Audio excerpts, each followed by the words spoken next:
കർഷക ദിനത്തിൽ ഒരു കാലത്ത് കർഷകരുടെ ഉറ്റ സുഹൃത്തായിരുന്ന ഓലക്കൊട്ടയെ പരിചയപ്പെടാം.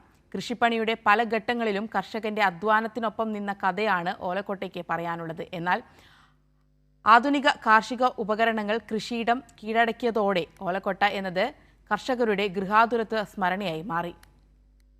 ഒരു കാലത്ത് കർഷകന്റെ കയ്യിലെ പ്രധാന ആയുധമായിരുന്നു ഓലക്കൊട്ട. കൊയ്ത്തിനും മെതിക്കും ഉൾപ്പെടെ കൃഷിപ്പണിയുടെ പല ഘട്ടങ്ങളിലും കർഷകന്റെ അധ്വാനത്തിനൊപ്പം നിന്ന നാടൻ ഉപകരണം. എന്നാൽ കാലം മാറി. പ്ലാസ്റ്റിക്കിന്റെയും ആധുനിക കാർഷിക ഉപകരണങ്ങളുടെയും വരവോടെ ഓലക്കൊട്ടയും പതിയെ ഓർമ്മയായി. ഇന്ന് ഓലക്കൊട്ട കാണാൻ തന്നെ അപൂർവം. അതിനേക്കാൾ അപൂർവമാണ് അത് ഉണ്ടാക്കാൻ അറിയുന്നവർ. തലമുറകളിലൂടെ കൈമാറിയെത്തിയ ഒരു കാർഷിക അറിവ് കൂടി മാഞ്ഞു പോകുന്നതിന്റെ കഥയാണ് ഈ കാർഷിക ദിനത്തിൽ മണിയൂർ സ്വദേശിയും കർഷകനുമായ നാരായണന് പങ്കുവെക്കാനുള്ളത്.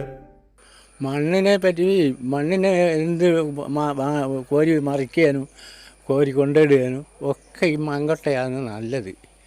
ഇപ്പം പുതുതലമുറക്ക് ഈ പ്ലാസ്റ്റിക്കിൻ്റെ വരുന്നുണ്ട്, പക്ഷെ അത് നടക്കുകയില്ല. ഒരാൾ വിളിച്ചു കൊടുക്കാൻ വേണം, അങ്ങനെയെല്ലാം വലിയ തകരാറുണ്ട്. ഇതിനാകുമ്പോൾ ഒരു റെക്കോർഡും ഇല്ല. ഇത് ഉണ്ടാക്കുന്നത് കണ്ണിയടുപ്പുള്ള ഓല കൊടുത്തത് പീറ്റൻ്റെ തൈൻ്റെതാകുമ്പോൾ വലിയ കണ്ണിയായിരിക്കും. അത് മടഞ്ഞാൽ കാണുവാനും ഒരു സുഖമില്ല, പണിയെടുക്കുവാനും സുഖമില്ല. ഒരു കാലത്ത് വീട്ടുമുറ്റത്തിരുന്ന് മുതിർന്നവർ സ്വയം നിർമ്മിച്ചിരുന്ന ഓലക്കൊട്ട ഇന്ന് പുതുതലമുറക്ക് പരിചയമില്ലാത്ത കാഴ്ചയായി മാറി. ഒരു നാൾ കർഷകന്റെ അധ്വാനത്തിന് കരുത്തേകിയ ഈ ചെറിയ ഉപകരണം ഇന്ന് നമ്മുടെ കാർഷിക സംസ്കാരത്തിന്റെ വലിയൊരു ഓർമ്മപ്പെടുത്തലായി മാറുകയാണ്. കൈരളി ന്യൂസ്, കോഴിക്കോട്.